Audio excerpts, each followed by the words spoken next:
الحمد لله نحمده ونستعينه ونستغفره ونؤمن به ونتوكل عليه ونعوذ بالله من شرور أنفسنا ومن سيئات أعمالنا من يهده الله فلا مضل له ومن يضلل فلا هادي له ونشهد أن لا إله إلا الله وحده لا شريك له ونشهد أن سيدنا ونبينا ومولانا محمدا أحمد عبده ورسوله أرسله الله تعالى إلى كافة الخلق بين يدي الساعة بشيرا ونذيرا وداعيا إلى الله بإذنه وسراجا منيرا صلى الله تعالى عليه وعلى آله وأصحابه وبارك وسلم عليه أما بعد فأعوذ بالله من الشيطان الرجيم بسم الله الرحمن الرحيم وأطيعوا الله وأطيعوا الرسول فإن توليتم فإنما على رسولنا البلاغ المبين الله لا إله إلا هو وعلى الله فليتوكل المؤمنون يا أيها الذين آمنوا إن من أزواجكم وأولادكم عدوا لكم فاحذروهم وإن تعفوا وتصفحوا وتغفروا فإن الله غفور رحيم إنما أموالكم وأولادكم فتنة والله عنده أجر عظيم فاتقوا الله ما استطعتم واسمعوا وأطيعوا وأنفقوا خيرا لأنفسكم ومن يوق شح نفسه فأولئك هم المفلحون إن تقرضوا الله قرضا حسنا يضاعفه لكم ويغفر لكم والله شكور حليم عالم الغيب والشهادة العزيز الحكيم أخرج البغوي في شرح السنة أن النبي صلى الله عليه وسلم قد قال لا يؤمن أحدكم حتى يكون هواء تبعا لما جئت به وقال صلى الله عليه وسلم الدين النصيحة وقال صلى الله عليه وسلم لا يؤمن أحدكم حتى أكون أحب إليه من والده وولده والناس أجمعين تعصي الرسول وتظهر حبه إن هذا في الفعال بديع لو كان حبك صادقا لأطعته إن المحب لمن يحب مطيع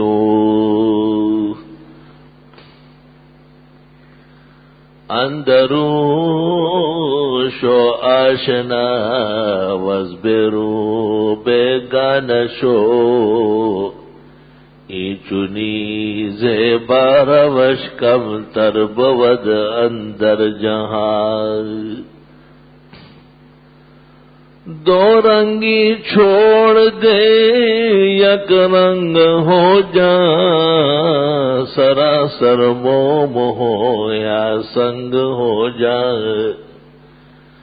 توے چمڑنوے شہید شخو پکور کے وائی دغسن شیپ میدان باندی کبان منیسا اللهم صل وسلم على عبدك ورسولك ونبيك ونجيك محمد أحمد وعلى آله وأصحابه وبارك وسلم عليه.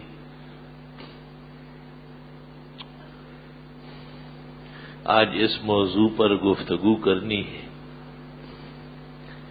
کہ مومن کو اعمال کس طرح آسان ہوتے ہیں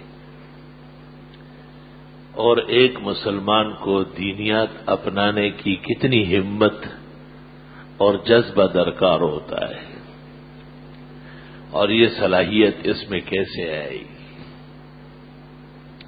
کبھی دیکھنے میں آتا ہے کہ ایک اچھے بھلے مسلمان کو ایک مسئلے پر عمل کرنا دشوار ہو جاتا ہے. اقبال نے تو کہا تھا کہ قلب میں سوز نہیں، روح میں احساس نہیں، اور کچھ بھی پیغام محمد کا تمہیں پاس نہیں. جب آدمی کو یہ پتہ ہوتا ہے کہ بس کے اندر بغیر ٹکٹ کے سواری سے باز پرس ہوتی ہے تو کتنے گھنٹے پہلے جا کے اپنے اور ساتھ والوں کے ٹکٹ خریدنے ہوتے ہیں. یہی حال ریل گاڑی کا اور پھر ہوائی جہاز کا تو کوئی تصور ہی نہیں ہے کہ بغیر ٹکٹ کے اس میں سوار ہو جائے. حقیقت میں شریعت کا اتباع یہ خدائی دستاویز ہے جس سے انسان اور اس کے اعمال قیمتی بن جاتے ہیں. ایک چھوٹی سی پرچی ہوتی ہے، آپ اس کو دیکھ لیتے تو آپ کہتے ہیں یہ فلاں ملک کا ڈالر ہے، یہ پونڈ ہے، یہ ریال ہے، یہ درہم ہے، یہ پاکستان سے شائع شدہ مجبور و معذور وزیر اعظم کا ڈھیلا سا کمزور نوٹ ہے 1000 کا.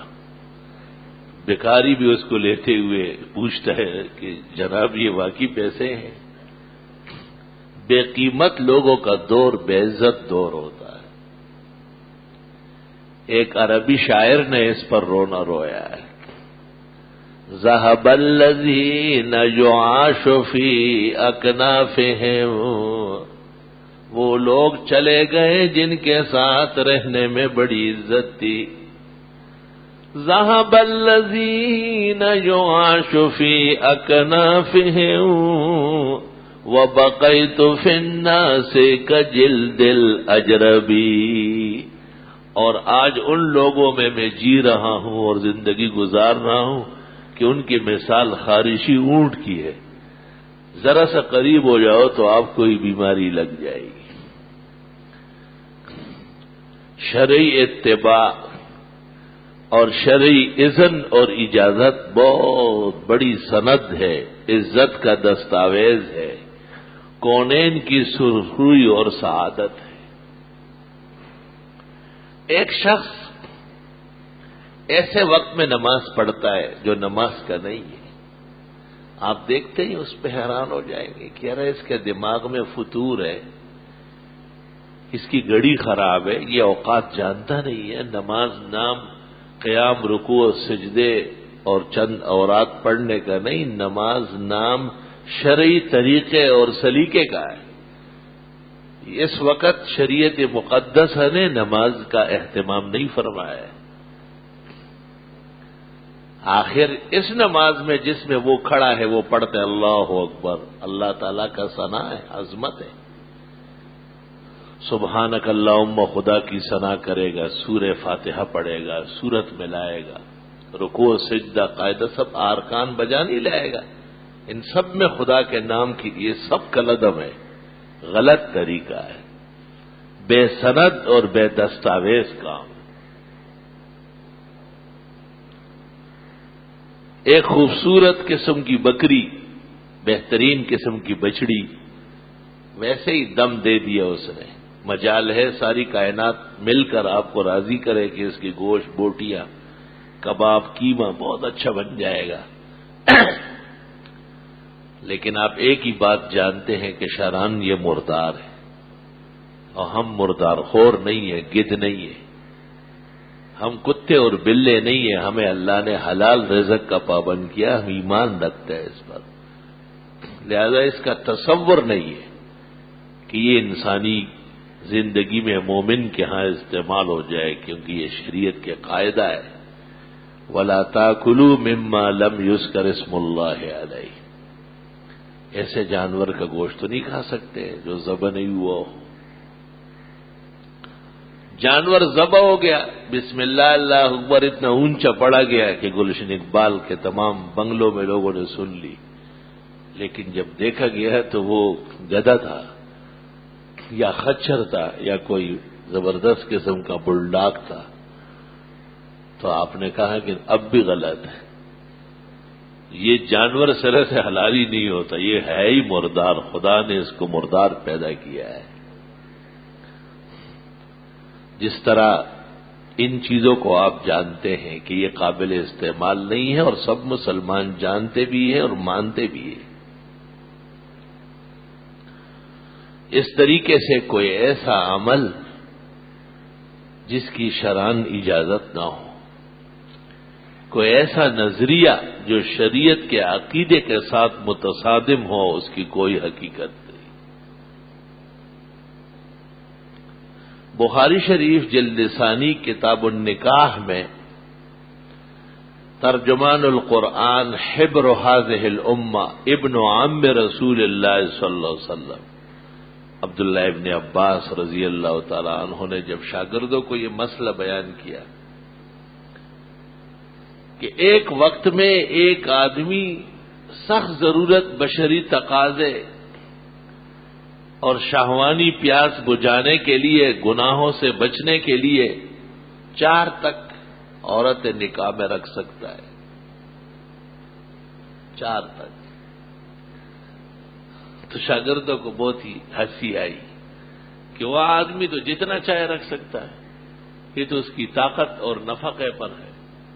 ابن عباس نے اس کو 2-3 دفعہ یہ بات دہرائی اور اخیر میں کہا فمن نکحا بعد الاربع، جس نے 4 کے بعد کوئی اور نکاح کیا، کمن نکح مع امہ او اختہ او بنتہ، یہ ایسا شخص ہوگا جو اپنی ماں کے ساتھ، بہن کے ساتھ، بیٹی کے ساتھ بھی زنا کر سکتا ہے، یہ وہ شخص ہوگا۔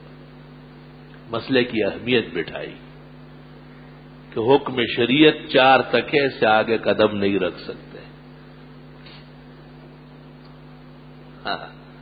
اور جب یہ آیت نازل ہوئی جس میں ہے فَانكِحُوا مَا طَابَ لَكُم مِّنَ النِّسَاءِ مَثْنَىٰ وَثُلَاثَ وَرُبَاعَ، 2 3 4 بس، اور پھر آگے ہیں فَإِن لَّمْ تَعْدِلُوا فَوَاحِدَةٌ، اور اگر عدل نہیں کر سکو، انصاف نہیں کر سکو تو ایک ہی بہت ہے۔ اس زمانے میں تو اس ایک کو پورا کرنا یہ بھی کار باشد، بہت بڑے بہادر اور شجاع کا کام ہے، کیونکہ گھر پہ صرف افراد جمع نہیں کرنے، ان کے بڑے زبردست حقوق ہیں۔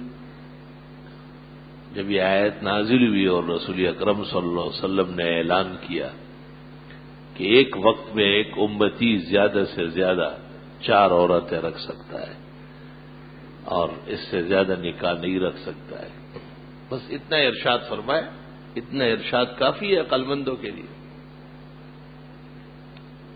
ابن مغیلان نام کا ایک صحابی، آئے ہائے توبہ، اس کی 10 بیویاں تھیں اور 10 کے 10 ایسی محبوبیں تھیں کہ وہ فرق نہیں کر سکتا تھا کہ کس سے مجھے یا ان کو مجھ سے محبت زیادہ ہے، اور کس شان و صفت سے تھی۔ وہ اپنے گھر کی طرف روانہ ہو گیا اور گھر جا کے ان کو جمع کیا اور ان کو آیت سنائی اور حدیث سنائی۔ تو صحابہ کہتے ہیں ہم نے ان کے گھر سے جنازے نکلتے ہوئے دیکھے، لیکن ایسا رونا نہیں دیکھا جیسے اس وقت رو رہے تھے۔ لیکن ابن مغیلان نے کہا کہ خدا کا حکم آیا ہے اور نبی نے اس کی یہی تشریح کی ہے، لہذا تم میں سے 4 رہے گی اور 6 جائے گی، وہ آج کے بعد اس گھر میں نہیں رہے گی۔ لوگ عجیب ہے، اول تو ہمدردی نہیں جانتے، اور جب انسانی ہمدردی کو جان لیتے ہیں اپنے خیال سے تو پھر خدائی احکام توڑنا ان کے لیے آسان ہو جاتا ہے۔ یہ عقل نہیں ہے، نہ یہ شرافت ہے، یہ بے عقلی ہے اور بہت بڑی رذالت ہے کہ مخلوق کے لیے خالق کی ناراضگی کو مول لیا جائے۔ عربوں کا دستور تھا کہ وہ ہر لمحے کی علیحدہ شراب پیتے تھے۔ رات کو اٹھ کے پیا تو وہ علیحدہ نام ہے، اور فجر سے پہلے پی لی تو وہ اور ہے، اور فجر کے بعد پی لی تو وہ اور ہے، اور کھانے سے پہلے پی لی تو وہ علیحدہ ہے، اور کھانے کے بعد پی لی تو اور ہے۔ شراب سے بڑی محبت تھی، شراب بڑے شوق سے پیتے تھے، اور شراب کو وہ جز الحیات کہتے تھے، زندگی کی روح۔ اتنا سخت پراپیگنڈا ہوا تھا، اور ان کے ہاں گھروں میں پانی نہیں ہوتا تھا، شراب ہوتی تھی، تمام مٹکے شراب کے بھرے رہتے تھے۔ شراب کے 500 نام لکھے ہیں جاہز نے الحیوان میں اور ثعلبی نے فقہ اللغہ میں۔ زیادہ نام اس لیے ہے کہ ہر لمحے اور گھڑی کی علیحدہ شراب ہوتی تھی۔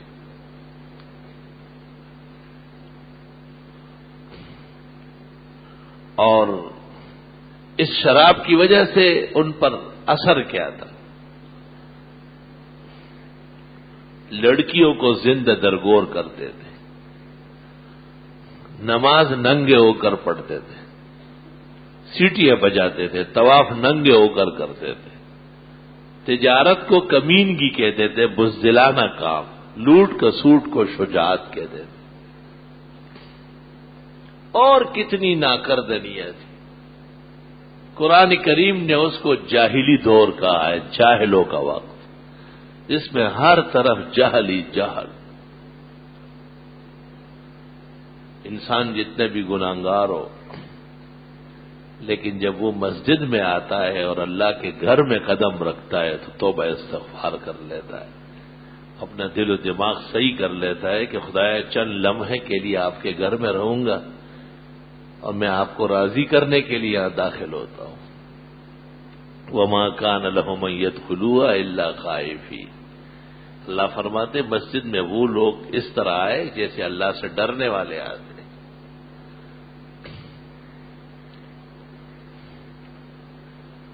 لیکن مشرکین نے کعبہ کے اندر 360 بت نصب کیے تھے، 360 بت، اور ہر قبیلے کا علیحدہ بت تھا، ہر خاندان اور برادری کی علیحدہ صنم تجویز ہوا تھا۔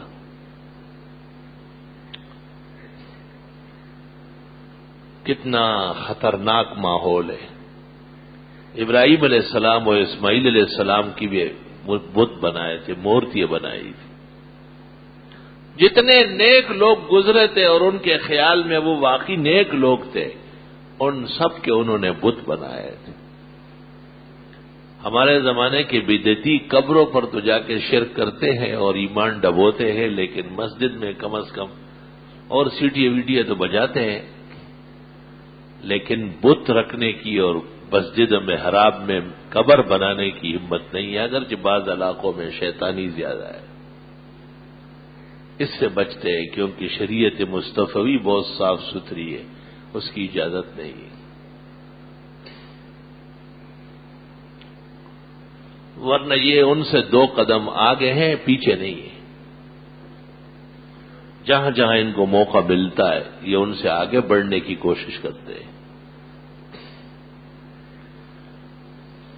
بلکہ بعض چیزیں حیران کن ہیں کہ جب انہیں کہا گیا قولوا لا الہ الا اللہ، لا الہ الا اللہ پڑھ لو، تو شور مچا دیا کہ نہ، یہ نہیں پڑھنا ہے، خبردار۔ کیوں؟ اس کا مطلب سمجھ گئے کہ اس کے پڑھنے کے بعد مشکل کشا، حاجت روا، کارساز، غیب دان، ایک اللہ کو ماننا پڑے گا، رب العزت کو، آسمان و زمین میں کوئی اور نہیں ہوگا. انہوں نے کہا یہ کلمہ بہت مہنگا ہے، یہ نہیں ہوگا. اور شریعت نے کہا کہ بس اس کلمے کے بغیر تو بات ہی نہیں بنے گی. کفر ختم تب ہوگا اور شرک ختم تب ہوگا، عقیدہ تب بنے گا، ایمان تب آئے گا جب یہ کلمہ پڑھ لیے جائے. مجھے بڑی حیرت ہوتی ہے ساری زندگی کہ شرک کے باوجود عربی کے معنی اتنا ماہر تھے. بعد میں کتنے بڑے بڑے لوگ آئے اور وہ پتہ نہیں کیا کیا کہلاتے ہیں قوم قبیلے کے ہاں، لیکن ان کے ہاں یہ داتا گن بخش ہے اور یہ نظام الدین ہے اور یہ فرید الدین ہے، یہ خواجہ معین الدین چشتی ہے اور یہ پیرانی پیر ان کا دستگیر ہے، علی مشکل کشا ہے، سب چیزیں چل رہی ہے. اور یہ لوگ لا الہ الا اللہ کے ساتھ محمد الرسول اللہ بھی پڑھتے ہیں، کوئی فرق نہیں پڑتا. با مسلمان اللہ اللہ بابا رحمن رام رام. ہندو کے ہندو ہے، مسلمان کے مسلمان ہے، دونوں جگہ چل سکتا ہے. جامع ایسے ہیں. انہیں جب کہا گیا کہ قولوا لا الہ الا اللہ تو انہوں نے شور مچا، خبردار. سب نے ایک جیسے، یہ کلمہ پڑھنے کا نہیں ہے. یہ کلمہ پڑھ لیا تو کعبے کے اندر جو 360 بت رکھے ہیں وہ باہر پھینکنے پڑیں گے. یہ کلمہ پڑھ لیا تو دومت الجندل میں جو بت ہے وہ توڑنا پڑے گا. مشلل کے پاس جو بت ہے توڑنا پڑے گا. ابھی قبیس کے پاس جو بت ہیں سارے ختم کرنے پڑیں گے. اور یہ کلمہ پڑھ لیا تو ہم نے جو ملائک کو خدا تعالیٰ کی بیٹیاں کہا ہے اور شریک الوہیت بنایا پیار محبت سے، یہ عقیدہ جھوٹا ہو جائے گا. قرآن نے اس پر کیا زبردست بات کہی. ان الذين لا يؤمنون بالآخرة ليسمون الملائكة تسمية الأنثى. جو لوگ آخرت نہیں مانتے وہ فرشتوں کو عورتیں کہتے ہیں. وما لهم به من علم، ان کو اس کی کوئی سمجھ ہی نہیں، کچھ سمجھتے، بے سمجھ ناکارہ فہم والے. اور جب وہ فرشتوں کو خدا کی بیٹیاں کہتے تو قرآن نے کہا ام لہ البنات ولکم البنون. وہ خدا کے لیے بیٹیاں تجویز کی، خود تو بیٹوں پہ بڑا فخر کرتے کیونکہ لڑکیاں تو وہ زندہ درگور کرتے تھے، قتل کرتے تھے. وَإِذَا بُشِّرَ أَحَدُهُمْ بِالْأُنثَىٰ ظَلَّ وَجْهُهُ مُسْوَدًّا وَهُوَ كَظِيمٌ. جب ان میں سے کسی کو اطلاع دی جاتی ہے کہ آپ کے گھر میں بچی ہوئی ہے تو اس کا رنگ سیاہ ہو جاتا ہے اور شرم اور عیب سے برادری سے چپ کے پھرتا ہے. اَيُمْسِكُهُ عَلَىٰ هُونٍ،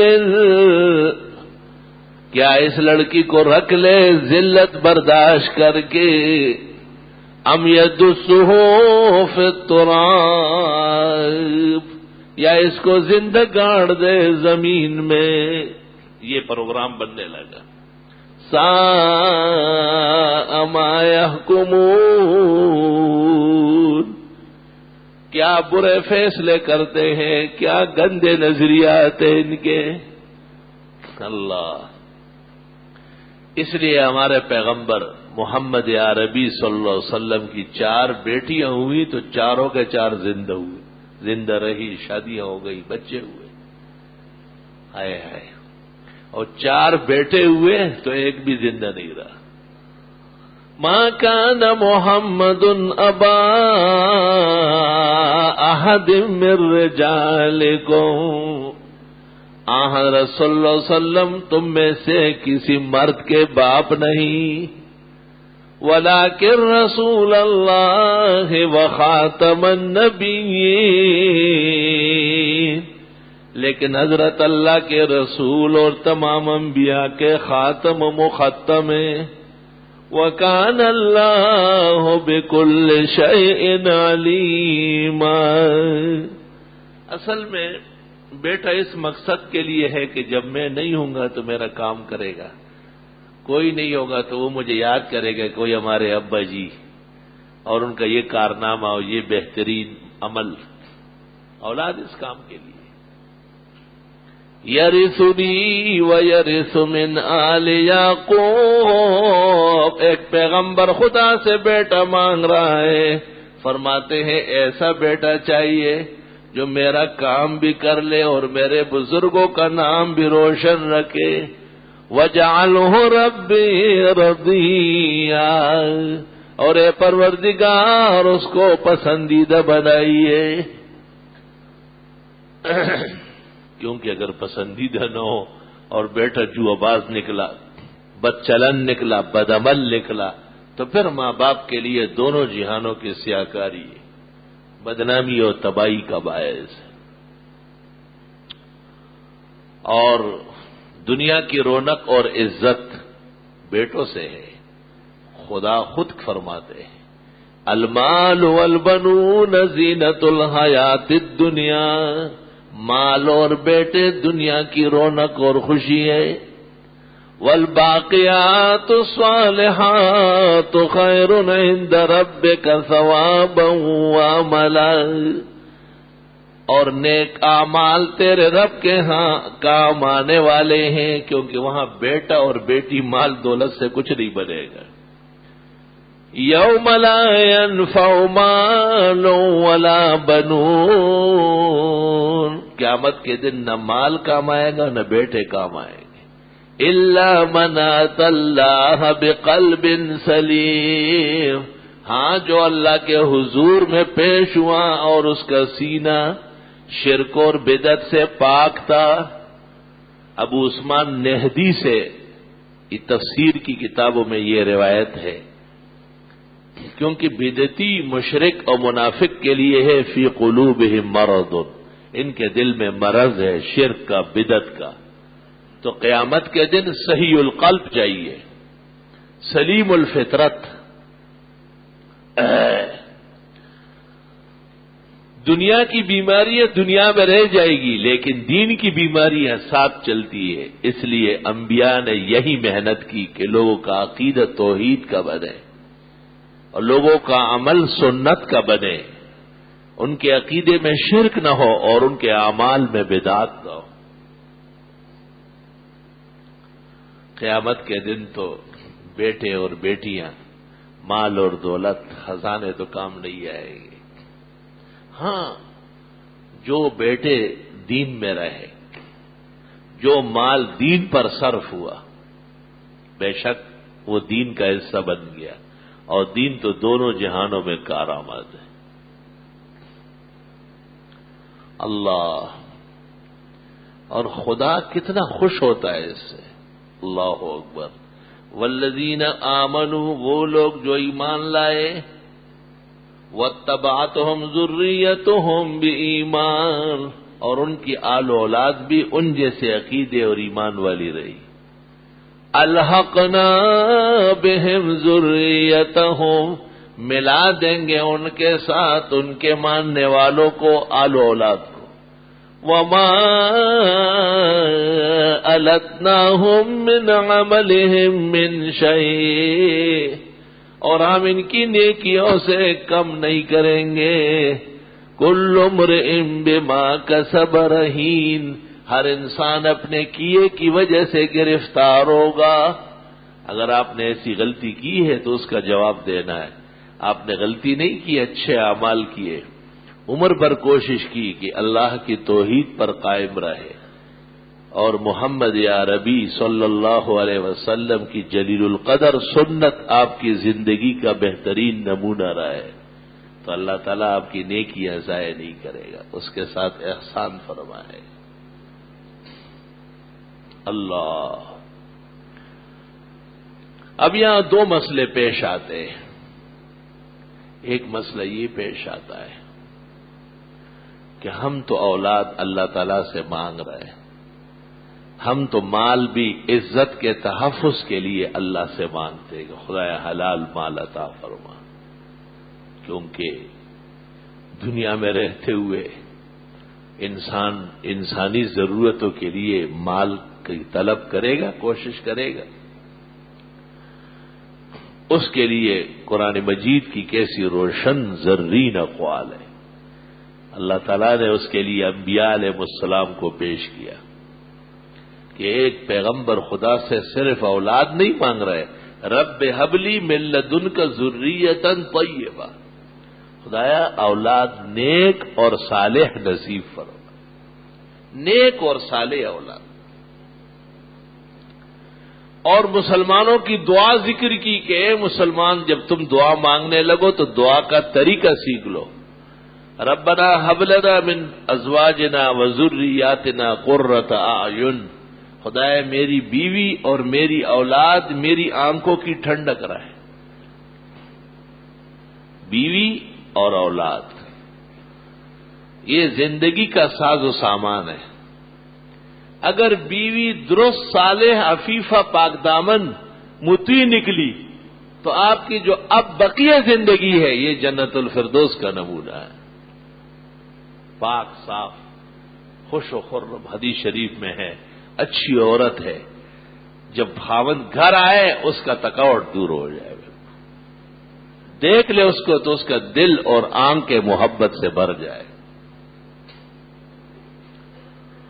ربنا هب لنا من ازواجنا وذریاتنا قرۃ اعین، خدایا ہماری بیویاں اور ہماری اولاد ہماری آنکھوں کی ٹھنڈک ہو۔ عجیب بات ہے، پیغمبر نے اپنی آنکھوں کی ٹھنڈک بتائی، جعلت قرۃ عینی فی الصلاۃ، میری آنکھوں کی ٹھنڈک تو نماز میں۔ پیغمبر کا مقام بہت بلند ہے، پیغمبر دنیا کے اسباب سے بے نیاز ہوتے ہیں، پیغمبر کی تمام تر نظر محبت اور نظر نبوت الوہیت کے جلوہ برود کی۔ اور ہمارے اگر گھر میں تکلیف ہو، اختلاف ہو، چپکلش ہو تو نماز بھی نہیں ہوتی، کیونکہ ہم تو بہت کمزور و ضعیف ہیں۔ تو قرآن نے کہا کہ نہیں، آپ یہ دعا کریں کہ خدایا ہماری آنکھوں کی ٹھنڈک یہ جو گھروں میں ہمارے گھر والیاں ہیں ان میں رکھ دے۔ تو جب آدمی یہ دعا کرے کہ میری گھر والی میری آنکھوں کی ٹھنڈک بنے تو اس کو بھی تو اس کی آنکھ کا ٹھنڈک بننا پڑے گا۔ یہ کیوں کانٹا بنا ہوا ہے؟ یہ کیکر کا کانٹا کیوں بنا ہے؟ دوسرے کو کہتا ہے کہ خدایا تو اس کو ٹھیک کر میرے لیے، اور تو ٹیڑھا پیڑا چلتا رہے۔ تو آدمی جب دوسرے کو کہتے ہیں کہ خدایا اس کو نیک بنا، اس کا پہلا اثر اس کو پہنچتا ہے اور وہ تمام نیکیاں اپنے اندر جمع کرنے کی کوشش کرتا ہے۔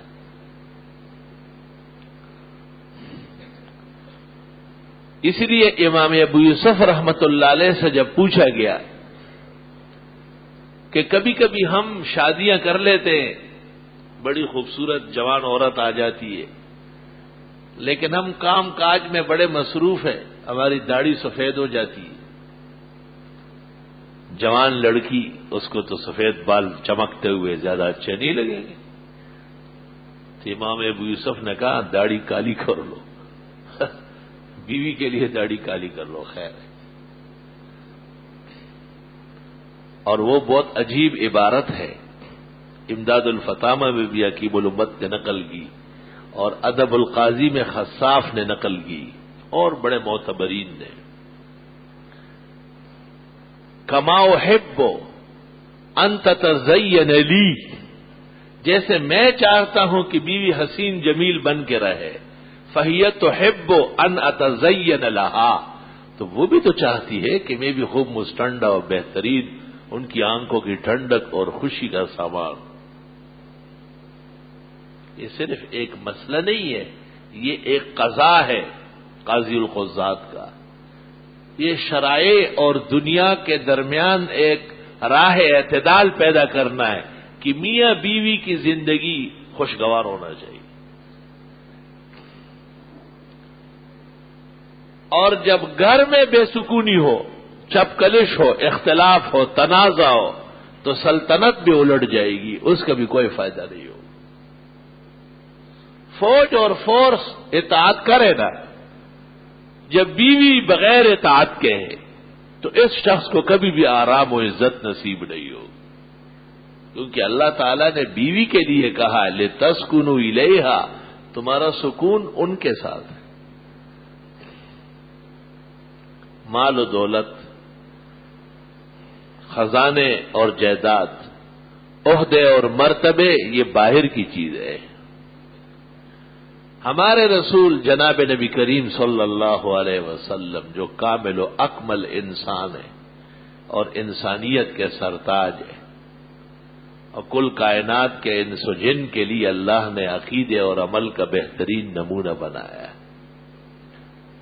آپ نے امت کو نصیحت اس طرح کی، خیرکم خیرکم لأہلہ، تم میں بہترین انسان جو گھر والوں کے لیے بہتر ہو، وانا خیر لأہلی، میں اہل و عیال کے لیے بہترین ہوں۔ میری بیویاں اور میرا گھر ہر وقت خوشیوں سے لبریز ہے۔ کتنی خاطرداری ہے آپ کی طبیعت مبارک میں۔ قرآن مجید میں ہے کہ آپ پر کسی کا کوئی حق نہیں، آپ جس بیوی کو چاہے ہٹا دیں اور جب چاہے ہٹی ہوئی کو پھر واپس لائیں۔ آپ سے ظلم کا امکان ہی نہیں ہے، بے انصافی کا، تو آپ کے ساتھ کیا حساب کرنا ہے؟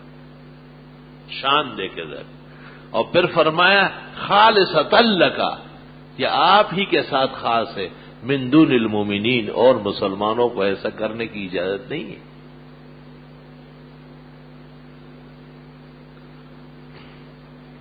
اللہ اکبر۔ حضرت کی ایک زوجہ مطہرہ ہے، حضرت سودہ رضی اللہ تعالیٰ عنہ، وہ بڑی معمر تھی، کبیر السن تھی۔ آپ نے ایک موقع پر ان سے کہا کہ شاید آپ سے نبوت کا بار نہ اٹھے، ذمہ داریاں بہت ہے نبی خاون کی، آپ کو فارغ کر دوں۔ انہوں نے کہا مجھے کوئی حق، کوئی مقتضا نہیں چاہیے، میں صرف قیامت کے دن حضرت والا کی بیوی اٹھنا چاہتی ہوں۔ آپ نے عمر بھر پر ان کا احترام کیا، اور ایک روایت میں ہے کہ اے عائشہ، سب آپ کا احترام کرے گی لیکن آپ سودا کا احترام کریں۔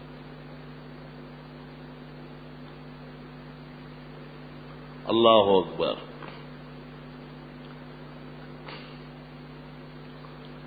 حضرت صلی اللہ علیہ وسلم روزانہ عصر کی نماز کے بعد، مغرب تک کم وقت ہوتا ہے، تو بیویوں کے گھر کمرے ساتھ ساتھ تھے، تھوڑی دیر کے لیے ہر ایک کی خیریت، آپ کی طبیعت ٹھیک ہے، آپ خیریت سے، کوئی چیز چاہیے، 1 2 3 طرح۔ اخیر میں اپنی بیٹی فاطمہ سے مل کے آپ مسجد نبوی تشریف لے آتے اور مغرب تیار ہوتی، آپ کا یہ معمول تھا۔ اور جب آپ سفر پر روانہ ہوتے تو سب سے مل کر اخیر میں فاطمہ الزہرا سے باقاعدہ اجازت لیتے۔ آپ کو ان سے بڑی محبت تھی، کیونکہ وہ 4 بہنوں میں اکیلی رہ گئی تھی، اور والدہ بھی ان کی بہت پہلے فوت ہو گئی تھی۔ اور فاطمہ کی صفات و شان ہی نرالی ہے، وہ مستقل عنوان ہے، مجلدات لکھی گئی ہے اس پر۔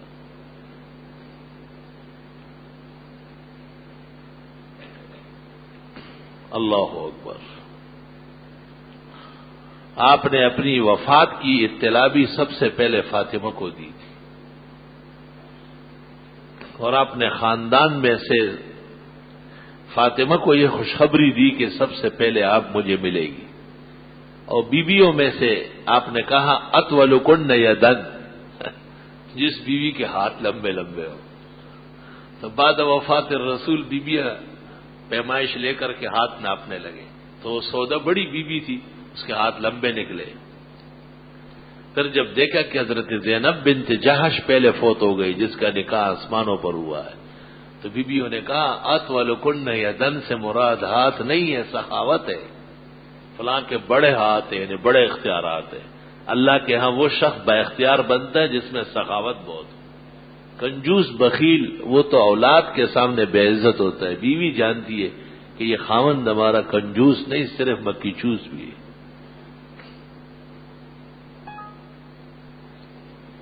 اور ایک شخص نے ایک خاتون نے آپ سے پوچھا تھا کہ حضرت میرا میاں بہت بخیل ہے، نہ میں خود کچھ لے سکتی ہوں اس کی اجازت کے بغیر، نہ بچوں کو کچھ دے سکتی ہوں، شام کو آ کے ناراض ہو جاتا. اور مورخین نے لکھا ہے کہ وہ جب باہر جاتا تھا تو آٹے پر ٹیکریاں رکھتا تھا کہ اگر یہ لے لے تو یہ نیچے ہو جائے گی. ہر چیز کا حساب کرتا تھا. یا رسول اللہ ان ابا سفیان رجل مسیکن، ہائے ہائے اتنے بڑے آدمی ہیں قیامت تک یہ تذکرے ہو. آپ نے ان کی بیوی کو کہا اپنے لیے اور اولاد کے لیے جس طرح لے سکتی ہو لیتی رہو، اجازت ہے آپ کو، قاعدے اور حقوق کے مطابق لیتی رہو، اجازت دے دی بغیر.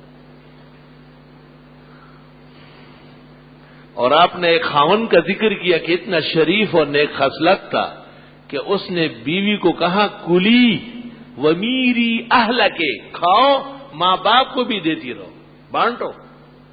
آپ نے کہا یہ ہے ابو زرع، یہ ہے بہترین خاوند کہ اہلیہ کو کہا آپ جس کو چاہے جتنا چاہے بانٹتی رہو. تو عورت کوئی پاگل تو نہیں کہ خاوند کا گھر لوٹے گی، نہیں، انسان بشر ہے، جہاں دل چاہے وہاں پیش کر لے. وہ بھی تو گھر والی ہے، جیسے یہ گھر والا ہے وہ گھر والی ہے، اس کا بھی گھر ہے. اللہ اکبر. حضرت صلی اللہ علیہ وسلم نے 11 گھر آپ کے تھے، کیونکہ 11 بیویاں جمع ہوئی ہیں، اور 12واں مکان آپ نے اسی کے ساتھ اپنی بیٹی کے لیے بنایا تھا، فاطمہ الزہرا کے لیے. اور سفر سے جب واپس آ جاتے تو مسجد نبوی میں بیٹھ جاتے اور اہل مدینہ کے حالات معلوم کرتے، خیر خیریت. اور جب سب خیر خیریت معلوم ہو جاتی تو سب سے پہلے فاطمہ الزہرا کے پاس جا کے ان کی خیریت پوچھ لیتے، اور پھر ایک ایک بیوی کے پاس، سب کے پاس. اور یہ سنت طریقہ ہے کہ آدمی سفر پر روانہ ہو اور محلے کی مسجد اہل حق کی ہو، بدعت والی نہ ہو. ترمذی جلد اول صفحہ 50 پر ابن عمر نے کہا ہے کہ بدعتیوں کی مسجد میں اپنی نماز بھی نہ پڑھا کرو، قہر خدا کا برستا ہے. اختلافی مسئلے میں حوالہ اس لیے دیتا ہوں تاکہ ہر شخص اپنی تسلی کرا دے. اہل حق مسجد توحید و سنت والی اس روئے زمین پر جنت الفردوس کا منظر پیش کر دی. اللہ تعالیٰ تمام مساجد میں توحید و سنت کے اسباق جاری فرمائے، اور بدعتی اور شرک والوں کو بھی اللہ شرک و بدعت سے توبے کی توفیق عطا فرمائے.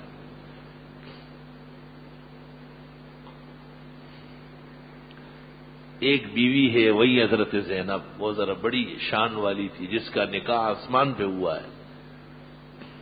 ان کے نکاح نبوت کے لیے زمین کافی نہیں سمجھی گئی اور آسمان پر نکاح ہوا. فَلَمَّا قَضَى زَيْدٌ مِّنْهَا وَطَرًا زَوَّجْنَاكَهَا. حضرت زینب کا معاملہ اس کے ساتھ، حضرت زید کے ساتھ ٹوٹ چکا ہے، اب یہی عورت اے نبی ہم نے آپ کے نکاح میں دی. حضرت بھی دنگ رہ گئے جب آیت نازل ہو گئی، لیکن اللہ کے حکم کے آپ بھی پابند ہیں. فَلَمَّا قَضَى زَيْدٌ مِّنْهَا وَطَرًا. 1,25,000 صحابہ میں یہ ایک صحابی ہے جن کا نام لے کر اللہ نے ذکر کیا. قرآن میں نہ ابو بکر کا نام، نہ عمر کا، نہ عثمان کا، نہ علی کا، نہ عشرہ مبشرہ کا، نہ بدریین کے کوئی نام قرآن میں کسی فرد صحابہ کا نہیں ہے. اس ایک شخص کا نام ہے کیونکہ اس پر سانحہ بڑا آیا ہے. حضرت ہی نے نکاح کرایا اور وہ نکاح چلا نہیں، تو اللہ نے اس کی تسلی کے لیے نام لے کے کہا کہ زید کا معاملہ حضرت زینب کے ساتھ ختم ہو گیا ہے. اب آپ کا باندھا ہوا نکاح اور آپ کے متبنہ آزاد کردہ غلام حضرت زید کے ساتھ چلا نہیں تو یہ رہیں گے کیسے دنیا میں؟ تو فرمایا زوجنا کہا، اب وہی عورت ہم نے آپ کے نکاح میں دی. جب آپ نے حضرت زینب کو اطلاع دی، اس نے پوچھا کہ کیسے نکاح ہوگا؟ تو آپ نے کہا نکاح تو آسمان پر اللہ تعالیٰ نے کر لیا ہے. بدعتی کہتے آسمانوں پر میلاد ہوا ہے، وہ کذاب، وہ مفتری تہام. آسمانوں پہ میلاد پڑا گیا ہے اپنی تسلی کے لیے. انظر کیف یفترون علی اللہ الکذب، دیکھ کیسے جھوٹ بولتے ہیں خدا پر. وکفا بھی اثما مبینا، کافی ہے تباہی کے لیے یہ جھوٹ بولنے کا گناہ. اور پیغمبر کہتے ہیں من کذب علی متعمدا، جس نے جان بوجھ کر مجھ پر جھوٹ بولا، فلیتبوا مقعدہ من النار، وہ جہنم میں اپنے لیے جگہ چن لے، پکا دوزخی ہو جہنمی. میلاد کا ذکر نہیں ہے خیر القرون میں، ذکر تک نہیں ہے. صحابہ میلاد مناتے تو پھر اسلام مشرق و مغرب میں نہ پہنچتا. اور تمہارے جیسے کبھی کہو الصلاۃ والسلام علیک یا رسول اللہ، پھر بیچ میں ڈالو یا سیدی یا رسول اللہ. 1-2 سال بعد لکھا جائے گا یا سیدی و سندی یا رسول اللہ، کیونکہ بدعت کا کوئی ماں باپ نہیں ہوتے، وہ بغیر ماں باپ کے چلتی. اس لیے بدعتی اور بدعت پر لعنت آئی. حضرت صلی اللہ علیہ وسلم کے ولاد کا کیا مطلب ہے؟ حضرت صلی اللہ علیہ وسلم کا مقام تو نبوت اور رسالت کا ہے. هو الذی ارسل رسولہ بالہدی ودین الحق، اللہ وہ ہے جس نے رسول بھیجا ہدایت اور دین حق دے کر. ربنا وبعث فیہم رسولا منہم، اے پروردگار ان میں پیغمبر مبعوث فرما، یہ نہیں فرما پیدا فرما، یہ بید بھی ہے. اگر میلاد کا ذکر قرآن و سنت میں ہوتا تو پھر برتھ ڈے سالگرہ منانا یہ سنت ہو جاتا، بلکہ فرض ہو جاتا، جبکہ سالگرہ الگ تحقیق بدعت اور ناکارہ اعمال میں سے، غلط طریقوں میں سے، فضول بات. ایک نانا اور دادا بیٹھا ہوا ہے، کیک کٹ رہا ہے، جی میں پیدا ہوا، تو اتنا سا تھا چوں چوں کر رہا تھا، تجھے شرم نہیں آتی یہ باتیں کرتے ہوئے؟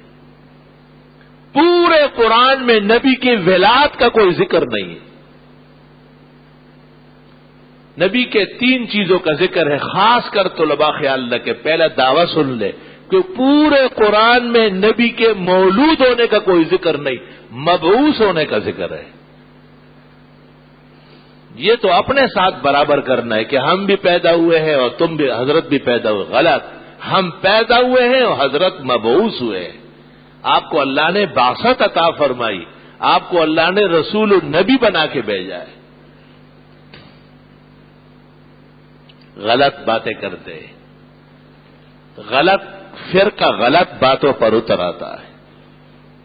لاہور میں ایک جگہ واز کر رہا تھا، طالب علم بہت جمع تھے، انہوں نے کہا میلاد پر تقریر کرو. تقریر کی، ایک پرچی آئی کہ جی ترمذی شریف میں امام ترمذی نے الجامع السنن میں ایک باب قائم کیا ہے، باب میلاد النبی صلی اللہ علیہ وسلم. یہ باب ہے کہ ہمارے پیغمبر پیدا ہوئے تھے، اس کا تو کوئی انکار نہیں، پیدا تو ہوئے ہیں. عبداللہ آپ کے والد کا نام ہے، آمنہ آپ کی والدہ کا نام ہے، پورا نسل نسب بنو عدنان تک محفوظ ہے، بلکہ کہتے ہیں ابراہیم علیہ السلام تک محفوظ ہے. میں نے کہا یہاں جو امام ترمذی نے باب قائم کیا تو اس باب میں کون سی حدیث لایا، آپ کو یاد ہے؟ اور نے کہا نہیں. میں نے کہا یہاں امام ترمذی بعثت کی روایات لائے کہ جس رسول کی آمد کے لیے نبیوں نے دعائیں دی تھی اور جس رسول کی قیامت تک کی ضرورت تھی اللہ نے ان کو مبعوث فرمایا. لیکن میں نے کہا آپ سے ایک بات پوچھتا ہوں کہ امام ترمذی شاگرد ہے اور امام بخاری استاد ہے، اور امت محمدیہ جانتی ہے کہ قرآن کے بعد اصح کتاب وہ بخاری شریف ہے، اور امام بخاری نے باب قائم کیا ہے مغازی کے اخیر میں تفسیر سے پہلے، باب وفات النبی صلی اللہ علیہ وسلم۔ یہ باب ہے کہ حضرت فوت ہو چکے ہیں، حضرت کی وفات ہوئی ہے۔ تو میں نے کہا 12 ربیع الاول تو 12 وفات ہے، ابھی تک مسلمانوں کے زبان پر یہی تھا 12 وفات۔ اب چند سالوں سے تم نے کچھ جشن جلوس شروع کیے، شریعت کو مسخ کرنا چاہتے، تم عید میلاد النبی کا لفظ کہہ کر شرماتے نہیں ہو شریعت سے؟ نبی نے 2 عیدیں پڑھی، عید الفطر اور عید الاضحیٰ، اور تم تیسری عید کے قائل ہو تو بدعتی کا سینگ ہوتا ہے اور کیا ہوتا ہے؟ یہ تو ایسا جیسے عید الفطر کے بعد کوئی رات کو جمع ہو جائے اور 20 رکعت تراویح پڑھ لے، جیسے عید کے 15 دن بعد لوگ جمع ہو جائے عیدگاہ میں اور کہا آج ہم عید پڑھنا چاہتے ہیں، جیسے یہ بدعتی اور بے دین ہے، اس طریقے سے 2 عیدوں کے بعد تیسری عید کا تصوری شرعاً جرم اور اللہ کے عذاب کو دعوت دینے کے مترادف ہے۔ جناب رسول اللہ صلی اللہ علیہ وسلم عصر کے بعد تھوڑی تھوڑی دیر کے لیے بیویوں کے پاس جاتے، خاطرداری دیکھیں۔ جب آپ بیمار ہو گئے، جب آپ ہاں یہ مسئلہ رہ گیا کہ سفر پر روانہ ہونے سے پہلے اور سفر سے واپس ہونے کے بعد دونوں صورتوں میں محلے کی مسجد جب اہل توحید و سنت کی ہو وہاں سے روانہ ہونا چاہیے۔ بھئی تیار ہو گئے، آپ سب کٹے گاڑی میں بیٹھ کے آ گئے، وقت نفلوں کا ہے 2 رکعت پڑھ لی، وقت نوافل کا نہیں ہے، اندر داخل ہوئے، قبلہ رخ بیٹھ گئے، اللہ سے دعا مانگی، خدائے میرا سفر مبارک فرما، میرے آنے تک میرے گھر بار اہل و عیال سب کو خیر و خوشی سے رکھ۔ سنت طریقہ ہے سفر پر جاتے وقت اور سفر پر آتے وقت، کم از کم اس زمانے کے تبلیغیوں کے ذریعے یہ دونوں سنت زندہ ہے۔ وہ واپس آتے ہیں، خیر وہ تو برتن وغیرہ بانٹتے ہیں، حسابات کرتے ہیں، چلو وہ بھی کرے، لیکن مسجد میں آ کے تھوڑی دیر کے لیے ٹھہرتے ہیں۔ بعض ان میں ایسے بھی ہے با کمال کہ آنے والی نماز تک ٹھہرتے ہیں پھر گھر جاتے ہیں، اور جب سفر پر روانہ ہوتے ہیں تو بھی محلے کی مسجد سے روانہ ہوتے ہیں۔ اللہ تعالیٰ انہیں برکت دے اور انہیں بعد مخالف سے بچائے، وہ امت کا بڑا سرمایہ ہے۔ کمزوریاں سب میں ہیں، ان میں بھی ہیں، وہ نہ صحابہ ہے، نہ تابعین ہے، نہ مجتہدین ہے، نہ محدثین ہے، ہم جیسے گناہگار ہیں۔ لیکن یہ ماننا پڑے گا کہ جس جگہ کوئی نہیں پہنچ سکتا تھا وہاں تبلیغیوں نے توحید و سنت کا گن گرج پہنچایا ہے۔ خدا اس جماعت کو شرق و غرب میں عام کر لے، اس لیے کہ اس جماعت کا کلمہ پڑھانے والے، بنیاد رکھنے والے توحید و سنت کے علمبردار تھے۔ دارالعلوم دیوبند اور مظہر علوم ایک ہی چیز ہے، 6 مہینے کی مدت میں دونوں قائم ہوئے۔ علماء کہتے ہیں توامین ہے، جوڑوا ہے۔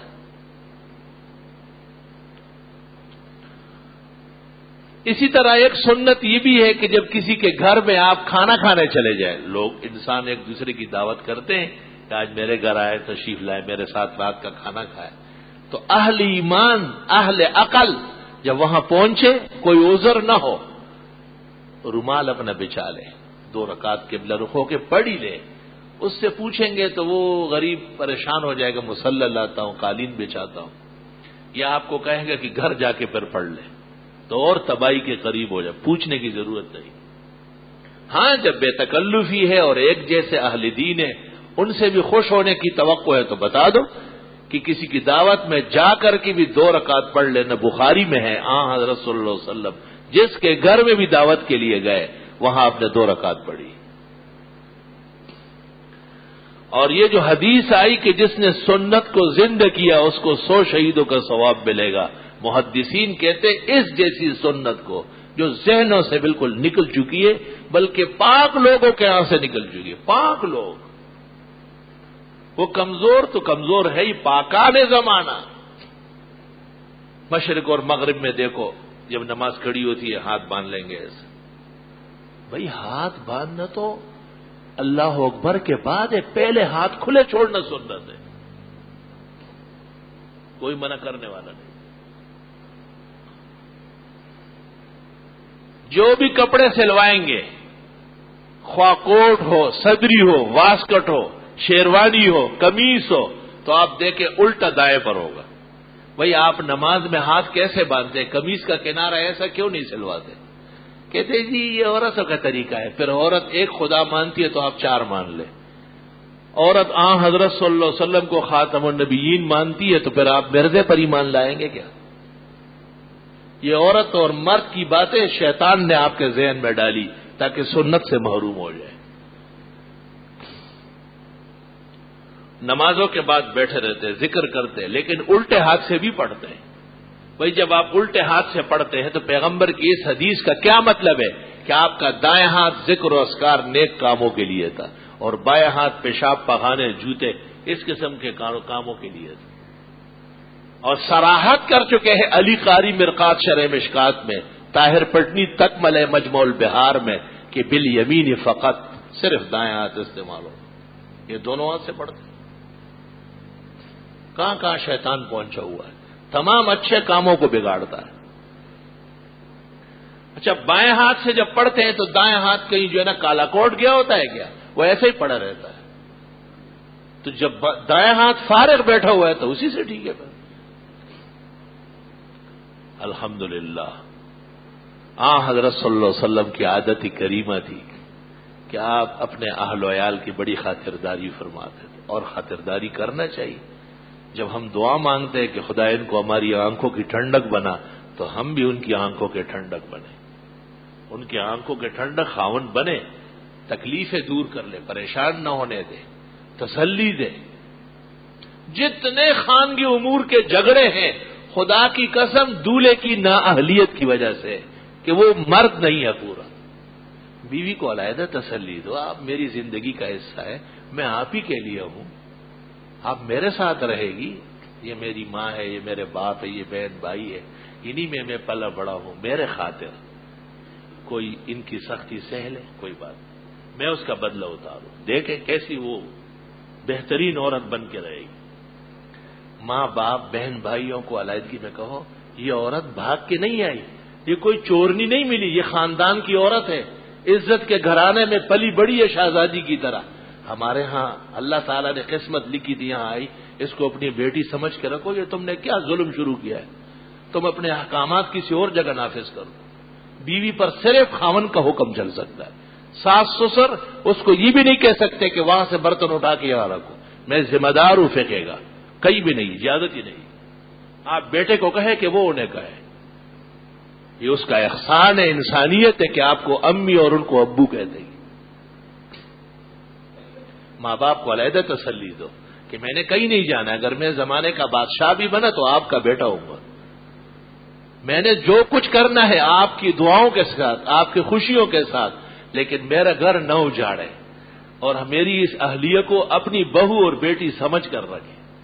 انہیں علیحدہ جولی بچائے، سر ان کے پیروں میں رکھے اور ان کو ماں کی حد میں، باپ کو باپ کی حد میں، اور بہنوں اور بھاوجوں کو جنگلی جانور نہ بننے دیں. انہیں کہا آپ اپنے حساب سے رہے، آپ اپنے گھروں میں خوش رہے. انہیں بیوی کے حقوق تلقین کرے، بیوی کو ماں باپ کے آداب تلقین کرے. یہ بھی انسان ہے، وہ بھی انسان ہے، آئندہ ایسا نہیں ہوگا. آپ فریق بن جاتا ہے. مجھے ایک آدمی کہتا ہے مجھے پتہ چلا تھا گھر میں کھٹ پٹ تھی. میں نے کہا کہاں سوتے ہو؟ کہا امی کے ساتھ. میں نے کہا او ظالم توبہ کرو، تیری امی کے ساتھ تو تیرا ابو سوئے گا، تو کیسا سو سکتا؟ نہیں ایسا. میں نے کہا چھوڑ فضول باتیں. محمد عربی نے کہا ہے 10 سال کے بعد بیٹا ماں کے ساتھ نہیں سو سکتا ہے، خبردار. یہ دیکھو عورت کو جھلانے کے لیے یہ ماں کا پیارا ننھا بنا ہوا ہے. میں نے کہا نیپل بھی منہ میں لے لو، چوستے رہو، شرم تم کو مگر نہیں آتی. اور اس جافیہ کو دیکھو کہ اس سنڈے کو اپنے پلنگ پہ چھوڑتی ہے. یہ حدیث کیوں سننے میں نہیں آ رہی ہے کہ بچے کو 5 سال کی عمر میں نماز سکھاؤ، 7 سال کی عمر میں کہو کہ پڑھے، 10 سال کا ہو جائے نہ پڑھے پٹائی لگاؤ، اب ان کے بستر علیحدہ علیحدہ کرو. اب تک اگر ماں کے ساتھ سوتا تھا 10 سال کا بچہ اپنے پلنگ پر علیحدہ سوئے گا. علماء نے بہت سخت بات لکھی ہے، جوان لڑکے کا جسم ماں کے ساتھ غلطی سے بھی ٹچ ہو گیا تو حساب کتاب خراب ہو جائے. فلا حول ولا قوت الا باللہ. خیر حضرت صلی اللہ علیہ وسلم تمام ازواج مطہرات کا اتنا خیال رکھتے تھے. میں روایت یہ سنانا چاہتا جو آگے آ رہی ہے. جب آپ بہت بیمار ہو گئے، خود نہیں اٹھ سکتے تھے، تو عباس چچا اور علی داماد و چچازاد بھائی ان پر ہاتھ رکھ کے ایک ایک گھر میں جاتے تھے. ہاتھ رکھ کے ایک ایک گھر میں جائے، جبکہ اللہ نے کہا آپ پر کوئی حقوق نہیں، آپ سے ظلم کا اندیشہ ہی نہیں. آپ ایک دن طبیعت مبارک ایسی تھی کہ آپ نے پوچھا این اکون غدان، این اکون غدان، کل کس گھر میں رہوں گا، کل میرا نمبر کس کے گھر میں ہے. بیویاں سمجھ گئی. بیویوں نے مل کر کہا حضرت جب تک آپ کی صحت تھی آپ نے ہمارے حقوق کا خیال رکھا. طبیعت مبارک علیل ہے، آپ کی خوشی عائشہ کے گھر میں ہے، وہیں رہے، ہم سب باری باری وہیں حاضر ہوں، وہیں خدمت کریں. بخاری شریف میں حضرت بہت خوش ہو گئے. آپ چاہتے یہی تھے لیکن حکمن نہیں فرماتے. آپ چاہتے تھے کہ یہ خود اپنے اخلاق سے کہے صلی اللہ علیہ وسلم. اللہ تعالی ہماری زندگیوں میں ایمان، اعمال، توحید و سنت پیدا فرمائے. وآخر دعوانا الحمدللہ.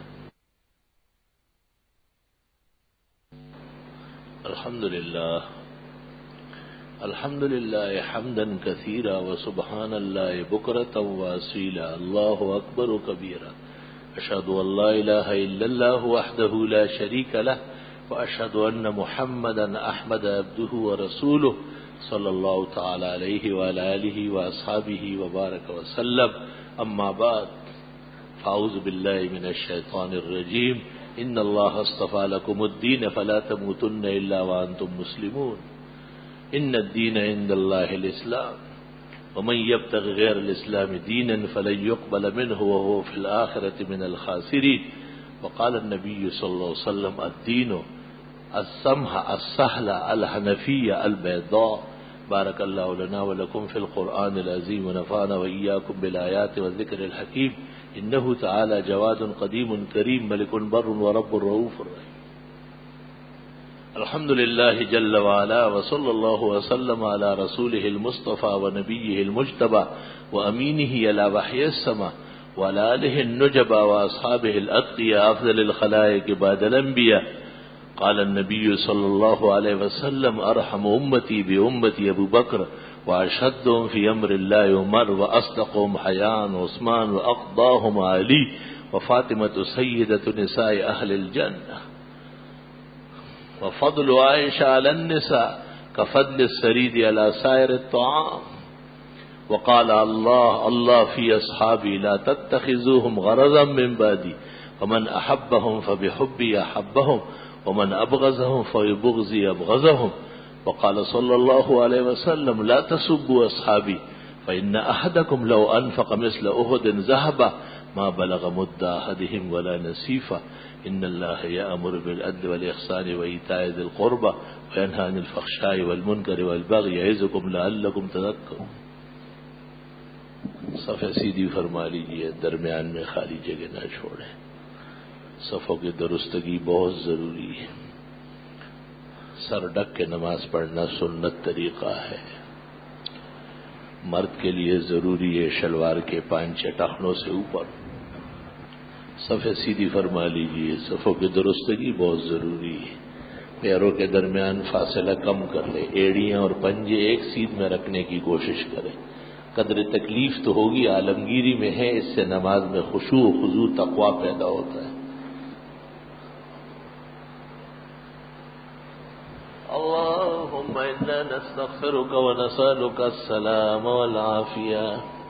الحمد لله رب العالمين. اللهم أنت السلام ومنك السلام تباركت يا ذا الجلال والإكرام. مسلمانوں کے لیے دعا فرمائے، اللہ ان کا دین و دنیا محفوظ فرمائے، مسلمانان عالم کی اللہ پریشانیاں دور فرمائے، جن ملکوں میں مسلمان زیر عتاب ہے اللہ ان کی نصرت و امداد کے اسباب پیدا فرمائے، حرمین شریفین کی اللہ تعالی حفاظت فرمائے، اللہ مسلمانوں کے بیماروں کو صحت شفا دے، مرحومین کی بخشش فرمائے، جو مسلمان جس کرب اور درد میں مبتلا ہے اللہ تعالیٰ ان کو مداوا نصیب فرمائے۔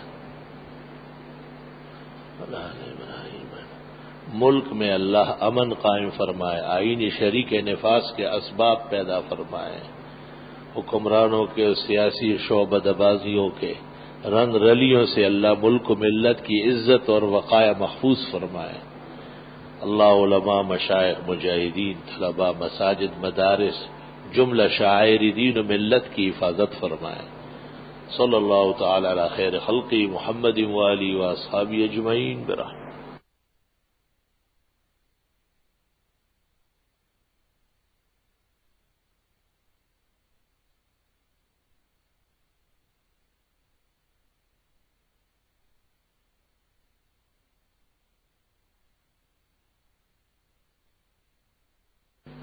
بسم اللہ الرحمن الرحیم۔ جو آگے تشریف لا رہے ہیں جوابات سننے کے لیے وہ نمازیوں کا احترام کریں، یہ واجب ہے کہ نمازی کے آگے آپ نہ گزریں۔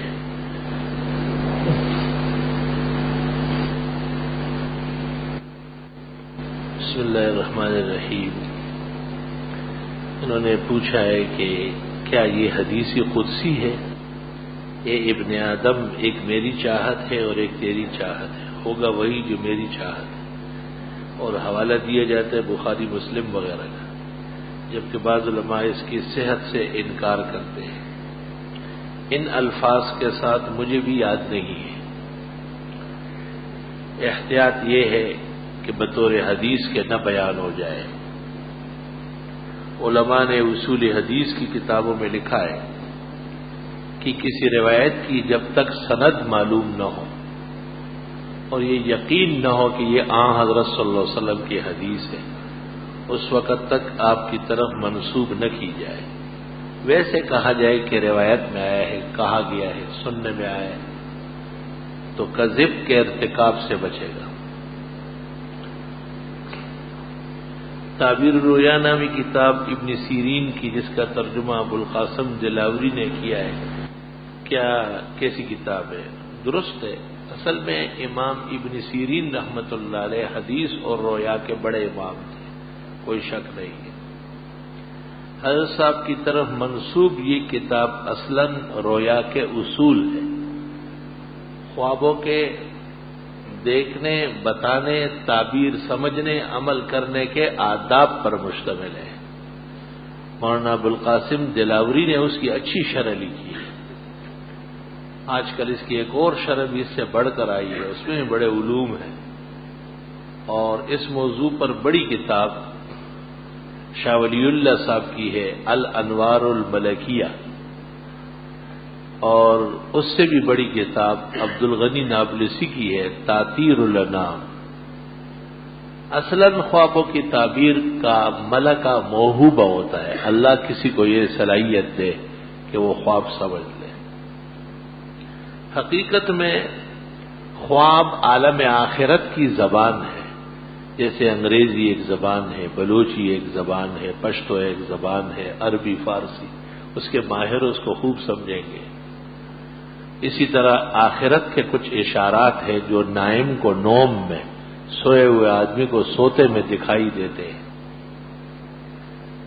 اللہ اکبر۔ حدیث میں خواب عالم کو سناؤ یا اپنے محبوب دوست کو جو خیر خواہ ہو، وہ ہمیشہ اچھی بات پر حمل کرے۔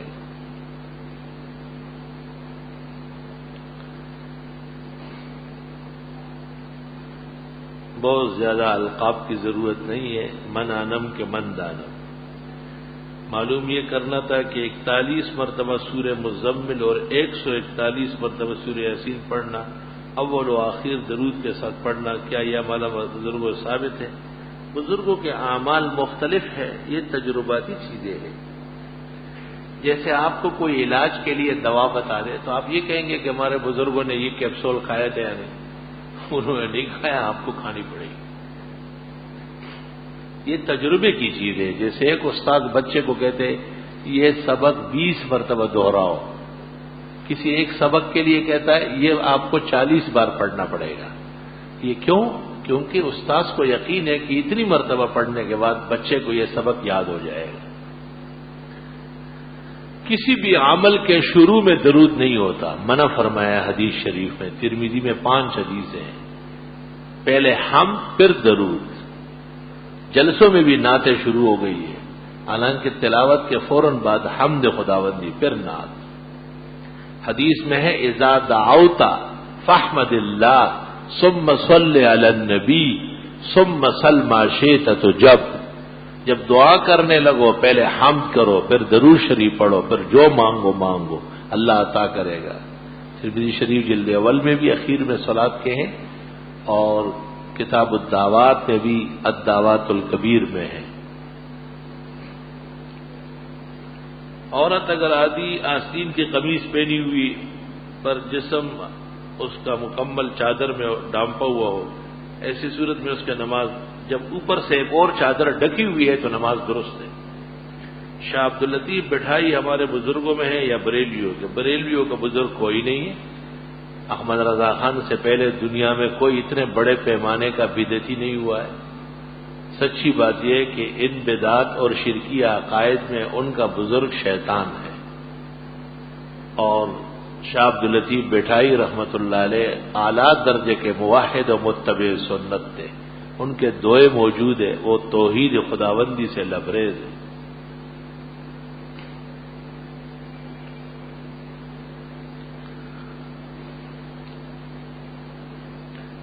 پوچھنا یہ تھا کہ ایک شخص پولیس کا ملازم ہے، اس کی ڈیوٹی کا ٹائم اتنے سے اتنے تک ہے، پر اس کے افسران اس کو مختلف مقامات پر ڈیوٹی کے لیے بھیجتے رہتے، رات 8 سے 9 بجے تک یا کبھی سے بھی زیادہ۔ حکومت کی طرف سے تنخواہ مختص ہے 4-5 ہزار، کیونکہ حکومت نوکری میں اور ٹائم کی رقم نہیں دی جاتی، جبکہ افسران کبھی اپنی طرف سے یا کبھی وہ ملازم خود اپنے کھانچے وغیرہ یا ڈیوٹی ہو وہاں سے لیا کرتے ہیں۔ یہ الگ سے رقم لینا تنخواہ کے علاوہ، یہ قاعدہ ہے کہ جب مزدوری بڑھ جائے تو انعام بھی بڑھنا چاہیے۔ جب اس سے زیادہ کام لیا جاتا ہے تو اس کا عوض وہ طلب بھی کر سکتا ہے، اور بہتر یہ ہے کہ کام کرانے والے دے، اس کے عوض جو وہ لینا چاہے لے سکتا ہے، مناسب ظالمانہ طریقے سے لے۔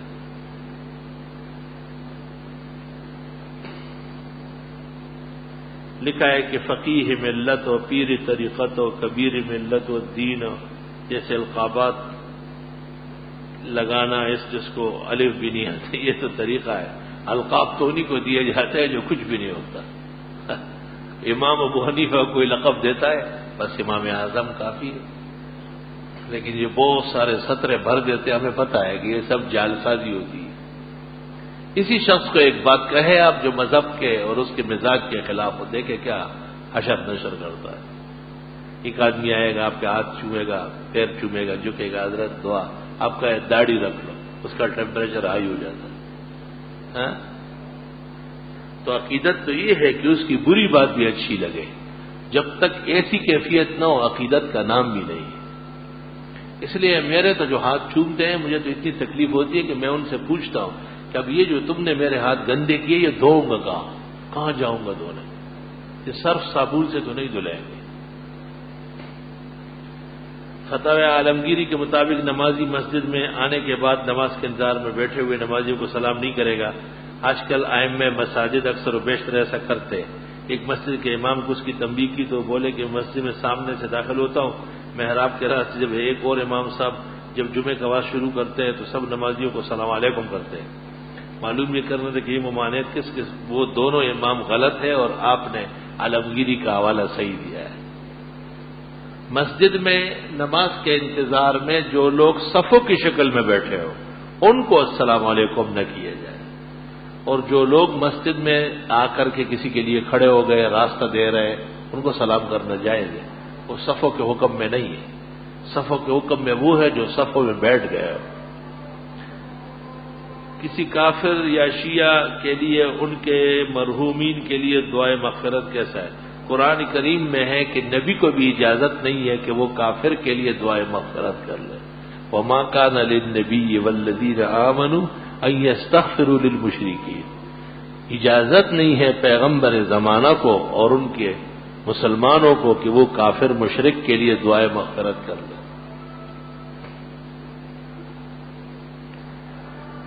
منگنی کے بعد لڑکا اور لڑکی ایک دوسرے سے ملتے ہیں سامنے، نہیں، درست نہیں ہے. جب تک رخصتی نہیں ہوئی ہے نہیں ملے. امام شافعی کا مذہب یہ کہ نماز میں دونوں ہاتھ سینے پر باندھے جائے، سینے کے نیچے، سینے پر نہیں ہے. اگر ہم تو اس بنیاد پر سینے پر ہاتھ باندھتے تو ان کے لیے جو شافعی مذہب کی پیروی کرتے ہیں شوافی کے لیے جائز ہے. رمیسا نام رکھنا درست ہے، رمیسا اور رومیسا دونوں صحیح. ایک حاجی نے بتایا کہ خانقاہ میں تہجد کی اذان ہوتی ہے، کیا یہ صحیح ہے؟ تو حاجی صاحب اپنے گھر پر بھی شروع کرا رہے ہیں کیا؟ یہ خانہ کعبہ اور مسجد نبوی کی خصوصیت ہے کہ وہاں اذانیں ہوتی ہے تہجد کی. سارا سال یعنی 11 مہینے اذانیں ہوتی ہے، جماعت نہیں ہوتی، نفلوں کی جماعت منع ہے.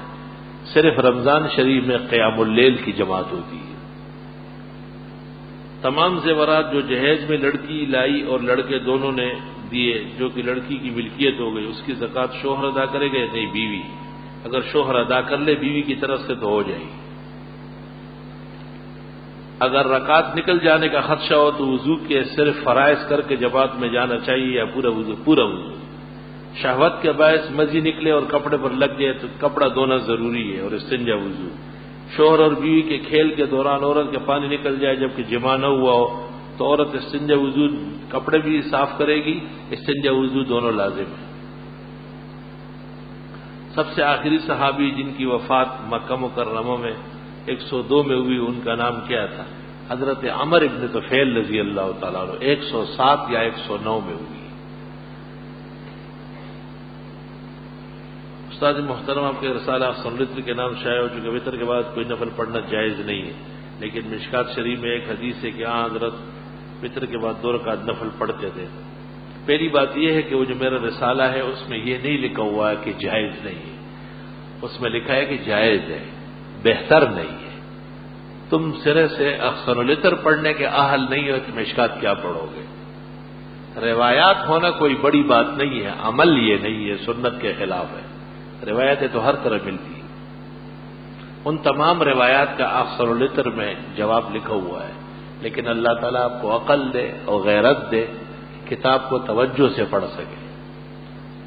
اگر کسی مقتدی کو جماعت کی حالت میں قضا نماز یاد آ جائے اور وہ صاحب ترتیب ہو تو جماعت ٹوٹ گئی اس کی، پہلے وہ نماز پوری کر لے پھر دوبارہ نماز پڑھ لے.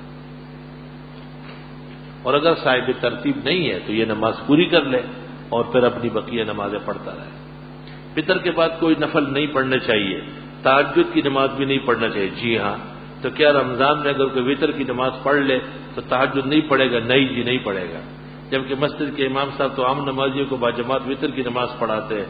مسجد کا امام جاہل ہے، بدترین بیوقوف ہے. نوافل کی جماعت ہر حال میں حرام ناجائز ہے، رمضان میں بھی اور شعبان میں بھی. وہ امام ہے ہی نہیں، وہ غمام ہے. صدیقین و صالحین کے درمیان اعمال کے اعتبار سے کیا فرق ہے؟ صدیق کا درجہ اول درجے کا ہے اور صالحین کا درجہ چوتھے درجے کا ہے. کون سی صورت میں ہارون علیہ السلام کی داڑھی پکڑنے کا ذکر ہے؟ آراف میں بھی ہے اور طٰہٰ میں بھی ہے اور پھر قصص میں. عرض یہ کرنا ہے کسی نے اسلام کے السلام کے بجائے اللہ اکبر کہا تو وہ یہ سجدہ سہو کرے گا یا نہیں؟ نہیں، نماز کے شروع میں اللہ اکبر قطعی ہے، بقیہ اللہ اکبر سنت یا واجب ہے. ان کے لفظ کوئی اور نکل گیا غلطی سے تو پھر اللہ اکبر بھی کہے، نماز ہو جائے گی. ابو ایوب انصاری کا اصل نام کیا تھا؟ حضرت ابو دردہ اور حضرت ابو عبیدہ کا یہ اصل نام آپ اس میں دیکھ رہے ہیں، تہذیب الاسماء واللغات. آپ نے ایک جمعے کو بیان میں یہ فرمایا کہ نماز میں تکبیر کہنا واجب ہے، جبکہ نور الاضاء اور دیگر کتابوں میں لکھا ہے کہ سنت ہے. نماز میں تکبیر کہنا واجب ہے، سنت و واجب حنفیہ کے ہاں برابر ہے.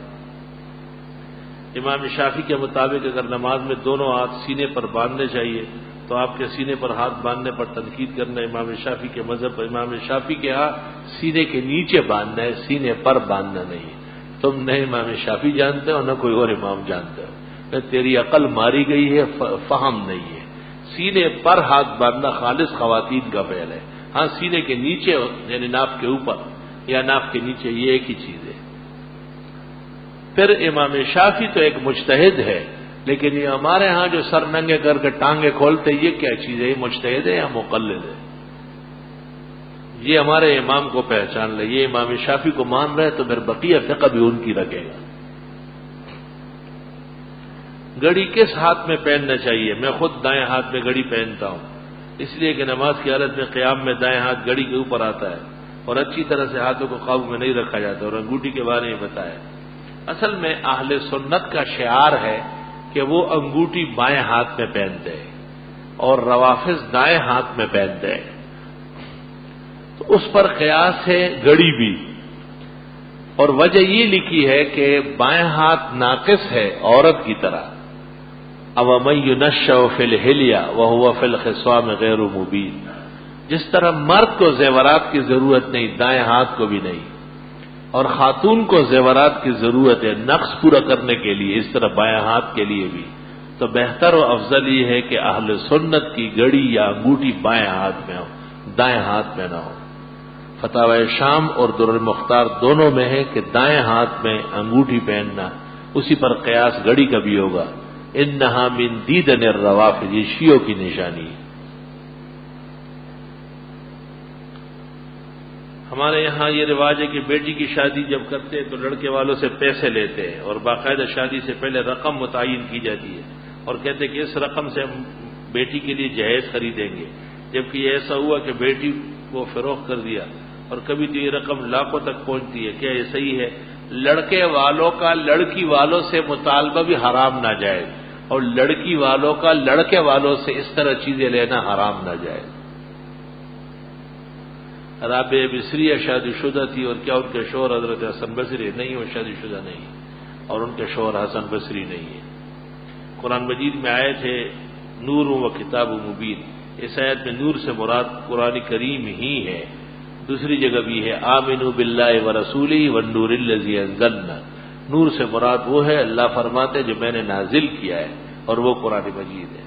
یہ و کتاب مبین میں واو عطف تفسیری ہے، نور سے مراد کتاب مبین ہے، جیسے تلک آیات الکتاب و قرآن مبین، واو عطف تفسیری ہے۔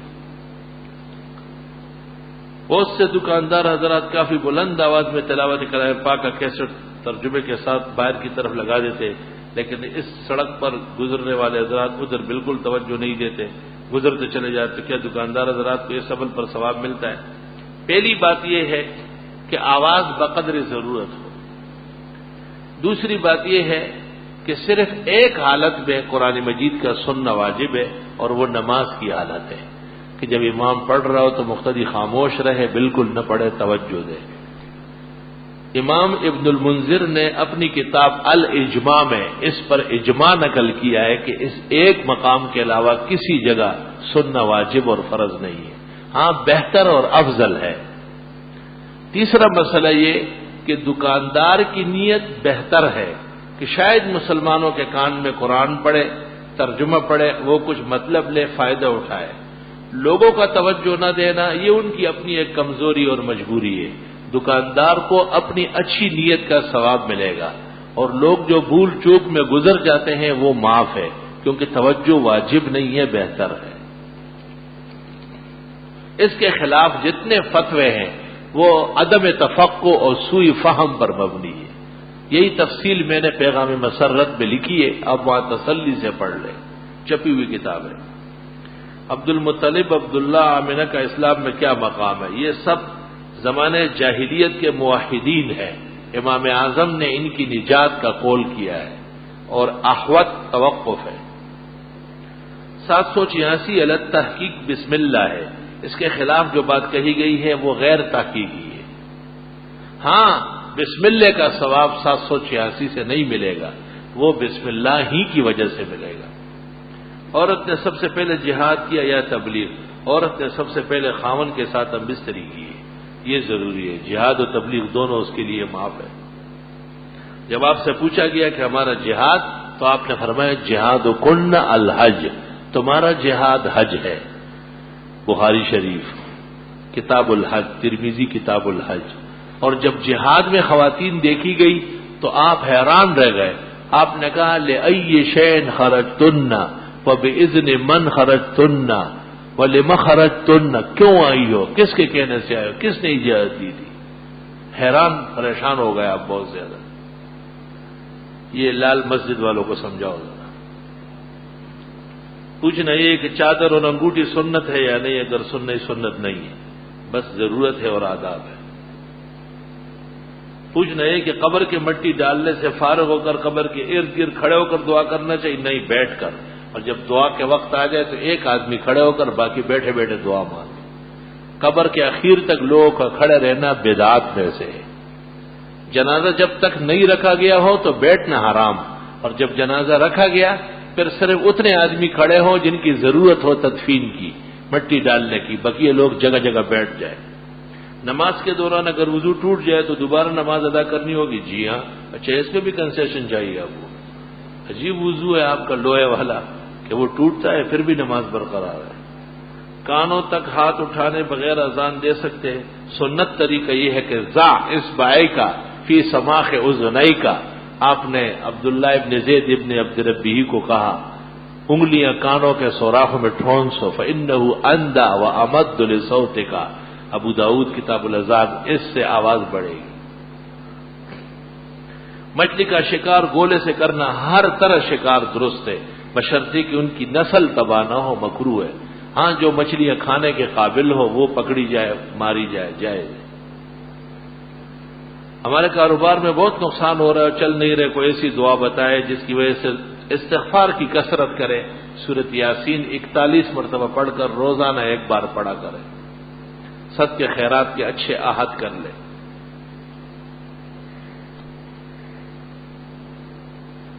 انصاری صاحب کے لیے دعا فرمائے، اللہ صحت و شفا دے. ایک اور دوست کی شادی کے اسباب نے اللہ آسان فرمائے. میرے اور میرے گھر والوں کی دین و دنیا کی سلامتی آمین. میرے چچا کا انتقال پچھلے جمعے کو گولی لگنے سے ہو گیا، پھر بے قصور و معصوم ہلاک ہوئے. اللہ ان کو شہید و سعید بنائے. اللہ تعالیٰ مغفرت کاملہ نصیب فرمائے. ظالموں کو اپنی گرفت میں لے اور حق تعالیٰ ان کے پسماندگان کو صبر و اجر عطا فرمائے. میرے دوست کی دادی کا کل رات انتقال ہوا، اللہ ان کی بخشش فرمائے، پسماندگان کو صبر و اجر عطا فرمائے. مفتی صاحب بیوی حمل سے ہیں، کالا یرقان بھی ہے، دعا فرمائے، کوئی وظیفہ بتا دے. انشاءاللہ دعا بھی کریں گے اور جو ترکیب ہے اس کی وہ بھی کرنا ضروری ہے. کسی اچھے آدمی جس کی یہ عادت ہو یرقان دم کرنے کی، ان سے دم کرا دیں، مجھے معاف فرمائیں. اور دم بہت ضروری ہے تاکہ دوا میں اثر پیدا ہو جائے. الحمدللہ رب العالمین. نستغفرک اللہم ونسألک السلام والعافیہ. لا الہ الا اللہ وحدہ لا شریک لہ لہ الملک ولہ الحمد وعلی کل شیء قدیر. رب اجعل لي مقيم الصلاة ومن ذريتي ربنا وتقبل دعاء ربنا اغفر لي ولوالدي وللمؤمنين يوم يقوم الحساب. یہ جتنے حضرات نے اپنے مرحومین کی دعاؤں کے لیے کہا ہے اللہ ان کو بخشے، جنہوں نے بیماروں کے لیے کہا ہے اللہ ان کو صحت شفا دے، جو اور کاروبار کے گھٹن میں ہیں اللہ ان کے ساتھ احسان اور فضل کا معاملہ فرمائے. ہمارے تمام نمازی پورے عالم کے مسلمان اور نمازیوں کی اللہ دعائیں قبول فرمائے. اللہ ان سب کے صدمات مسرات میں بدل لے. اللہ بے دینی کو دینداری میں تبدیل فرمائے. حق سبحانہ و تعالی مسلمانوں کو دونوں جہانوں کی سعادت اور کونین کی سرخروئی نصیب فرمائے. ہمارے مہمان آئے ہیں دور سے خالص جمعہ پڑھنے کے لیے، دور ملکوں سے دعا فرمائے اللہ تعالیٰ انہیں خوب سعادت اور سرخروئی نصیب فرمائے. ان کی زندگی میں، اولاد میں، کاروبار میں ان کا جو جمگٹا ہے وہاں نیک لوگوں کا اور توحید و سنت کے نشر و اشاعت اور اس عاجز فقیر و ادارے سے عقیدت و احترام کا اللہ تعالیٰ اس گلدستے کو سدا بہار رکھے اور اللہ ان کے اور بھی بہترین مخلص اعوان، کارکن، مددگار، قدردان پیدا فرمائے. تمام کفر کے ممالک کو اللہ حضرت صلی اللہ علیہ وسلم کی لائی ہوئی شریعت کے نور اور برکت سے منور اور متبرک فرمائے۔ کفر کے یلغار میں اللہ اسلام کے جہاد اور ان کی برکتوں کو مقامات عزت نصیب فرمائے۔ حرمین شریفین کی حفاظت فرمائے، وہاں کی مخلص موحد حکومت کو اور زندہ تابندہ فرمائے اور ان کو ظالموں کے بغل بچہ بننے سے آزاد فرمائے۔ ہمارے ملک اور ان کے سرحدات کی اللہ حفاظت فرمائے۔ ہمارے ملک میں اللہ عدل، فضل، امن قائم فرمائے۔ ہمارے شہر میں اللہ رب العزت فضائے سازگار فرمائے۔ ہر طرح کی بدمزگی، پریشانیاں اللہ ہمیشہ کے سکون اور خوشی میں تبدیل فرمائے۔ ان کی اولاد نہیں ہے، صالح اولاد نصیب فرمائے۔ ان کے کاروبار میں پریشانی ہے، رزق حلال کے خزانے مفتوح فرمائے۔ جن کے ہر شکر رنجیاں ہیں، محبت و الفت عطا فرمائے۔ جو بے رشتہ ہے، خوشگوار و پائیدار رشتے عطا فرمائے۔ جو بے اولاد ہے، اللہ صالح اولاد نصیب فرمائے۔ جن کی دیگر امنگیں ہیں، آرزو و تمنا ہے، اپنے خزائن رحمت و احسان سے پوری فرمائے۔ دعائیں قبول فرمائے، مشکلات حل فرمائے، پریشانیاں رفع دفع فرمائے، دونوں جہانوں کی سعادت نصیب فرمائے۔ عند الموت کمالی ایمان نصیب فرمائے، عند القبر کامیابی کامرانی نصیب فرمائے۔ بروز حشر و نشر حضرت صلی اللہ علیہ وسلم کے جھنڈے کے نیچے عرش کے سائے میں آپ کے دست اقدس سے حوض کوثر کا پانی اور آپ کی شفاعت آسانی سے نصیب فرمائے۔ اپنے فضل و احسان سے جنت الفردوس کے اعلیٰ مقامات نصیب فرمائے۔ ہمارے جامع کے ناظم مولانا سہیل احمد صاحب علیل ہو جاتے ہیں، دعا فرمائے اللہ تعالیٰ ان کو صحت کاملہ، شفا عاجلہ عطا فرمائے، ان کی خدمات قبول فرمائے اور ان کی صحت رواں دوا فرمائے۔ جس مرض اور بیماری کی احیاناً حملے ہوتے ہیں، اللہ ان کو ہمیشہ کے لیے صحت شفا میں تبدیل فرمائے۔ اللہ جامعہ کے اساتذہ، معاونین، محسنین، طلباء، در و دیوار، چپا چپا ہماری شاخیں ہیں، ہمارے احسن المدارس، احسن الدراسات، مقاصد، جامع مسجد محمد عثمان، جامع مسجد امام ابو یوسف، مسلک حق کی توحید و سنت کی مساجد، مدارس، اللہ ان کی عظمت گن گرج قائم دائم فرمائے۔ ہمارے نیو کراچی کا عظیم ادارہ ہے، پاکستان کے بڑے خطیب میرے طالب علمی کے رفیق مولانا عبدالکریم ندیم کا آج وہاں خطاب اور جمعہ ہے، دعا فرمائے اللہ انہیں جزائے خیر دے اور ان کے خطاب اور وعظ میں اثرات پیدا فرمائے اور ان کے خطاب اور دیگر اہل حق خطباء و مقررین سے اللہ توحید و سنت کے چشمے جاری فرمائے، شرک و بدعت کے ٹیے اللہ روک لے، ان کے ترانے ٹھنڈے فرمائے، ان کی شرارتیں ختم فرمائے، ان کی سازش سے مسلمانوں کے عقائد و اعمال محفوظ فرمائے، خود ان کو بھی توبہ و استغفار، ندامت و شرمندگی سے توحید و سنت قبول کرنے کی توفیق عطا فرمائے۔ ربنا تقبل منا انك انت السميع العليم وتب علينا انك انت التواب الرحيم فالله خير حافظا وهو ارحم الراحمين وصلى الله تعالى على خير خلقه